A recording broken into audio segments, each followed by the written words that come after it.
Hey y'all, it's Dr. Know-It-All. I wanted to do a very quick update here. The IRS, as people have been reporting, have finally fixed the problem with the Model Y SUV.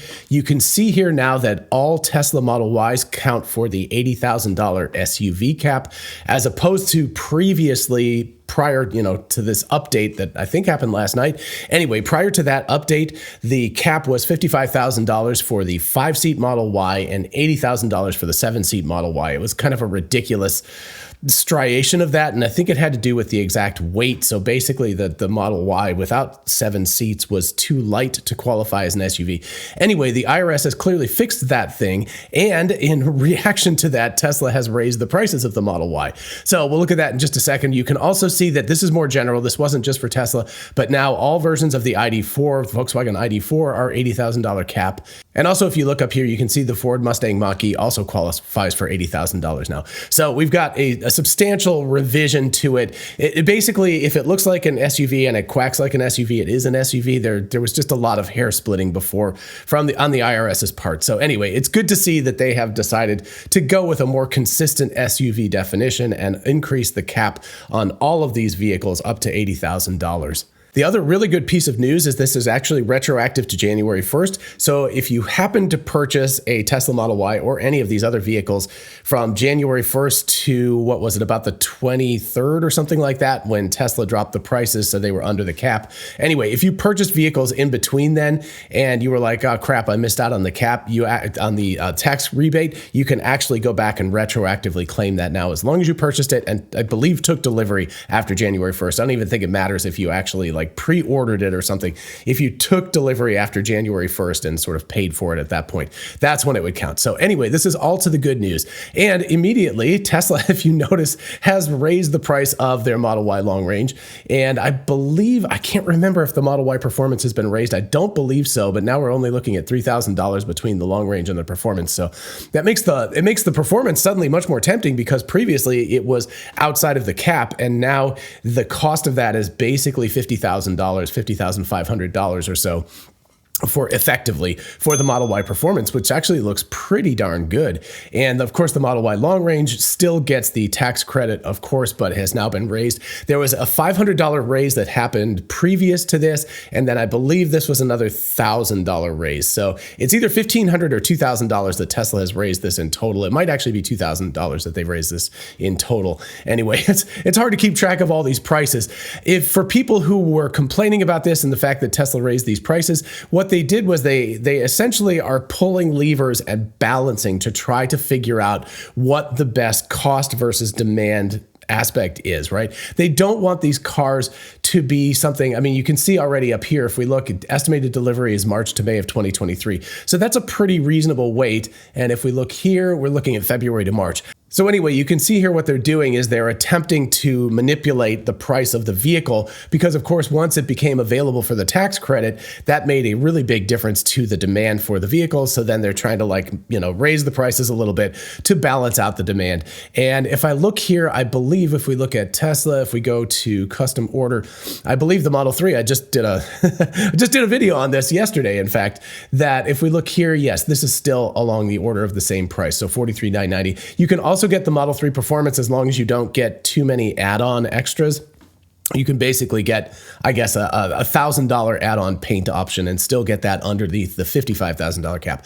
Obviously, the Model 3 is still a sedan, not an SUV, so it makes sense that would be the $55,000 cap. So basically what this means is that all of the Model Ys and all of the Model 3s now come in at a price that you can get the $7,500 US federal tax credit, and you can see how Tesla is manipulating the price to try to balance out the demand versus the amount of vehicles that they can build. So this is all very interesting. There have been several people who have direct messaged me on Twitter and said they're very sad because they didn't order the Tesla Model Y when it was cheaper than it is now, and now it's more expensive. And it really sucks. I'm sorry. But I think what's going to happen is over the next couple of months, we're going to see Tesla continuously manipulating these prices. And it'll probably happen with the Model 3 as well.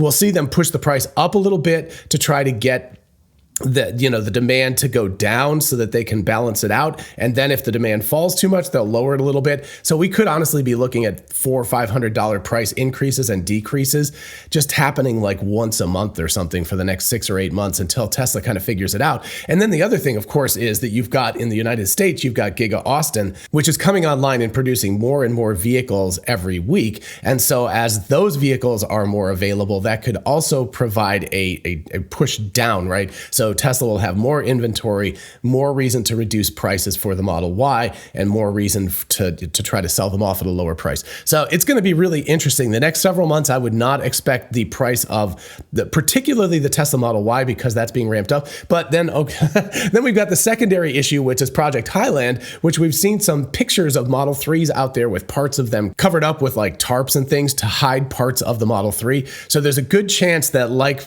connecting the dots, and several other of us have been predicting, as you can see here, there is no long-range Model Y at this point, and it would fall in between here. At present, it would probably guesstimated be like $49,000, something along those lines, but that's not here right now. And so the odds are that we are also going to see a new version of the Model Y, which could potentially be substantially cheaper. I don't know what they'll do with the rear-wheel drive at that point. Maybe they'll scrap it or something. They'll keep the performance at the price it is.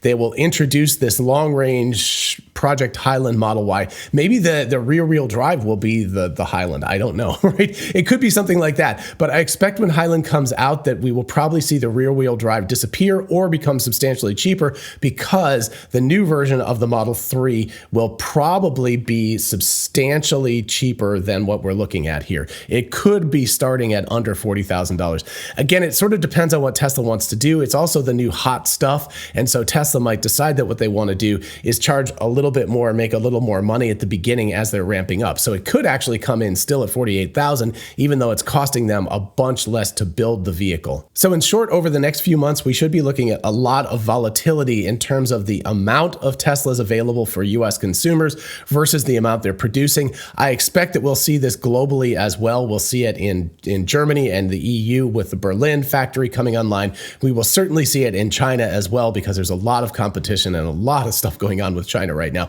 So I expect a whole bunch of volatility. So it's going to start to feel a little bit like playing the stock market. It's going to be one of those things where you're going to have to settle on the car and say, is the Model 3 or Model Y that I want the price that I'm willing to pay, regardless of what the price is tomorrow? And if that price is adequate for you and you're happy with that price, then just go for it. And if it goes down $500 2 weeks later, oh well. If it goes up $500 2 weeks later, you're like, okay, I win a little bit, right? I think that you just need to make a decision on your own, whether or not the value of the vehicle is what you're willing to pay. And if it is, just go ahead and pay for it. Guess that's what I got to say about that. Anyway, in the meantime, for us observers who are not actively looking for a vehicle right now, because I'm still waiting for my Cybertruck. Speaking of which, Cybertruck coming out, that will be fun when that comes out as well. But I think for us observers, it's going to be very interesting to see how Tesla tweaks these prices to balance out supply and demand as effectively as they can. Very cool that Tesla's able to pull these levers as effectively as they are. Most traditional automakers are not able to do this because, of course, they have to go through dealers. And so the dealers have a lot to say about the final cost of the vehicle as well. So Tesla has a huge amount of power to make these adjustments very, very quickly and in real time. And so we should be able to get a really good insight into supply and demand and what consumers want and how well EVs, and in particular Teslas, are doing over the next year just by watching the prices. So somebody needs to start, in fact, I should probably do this, is just start keeping a spreadsheet tracking the prices just so that we can see trends over the next several months. So anyway, before my next video, I'll do that. In the meantime, I hope you enjoyed this video. If you do, please do like it and consider subscribing for more of this kind of content. As always, a huge shout out to my patrons on Patreon. Thank you all so much for your support. And for everybody, have a lovely weekend, and I will see you in the next one. Bye-bye.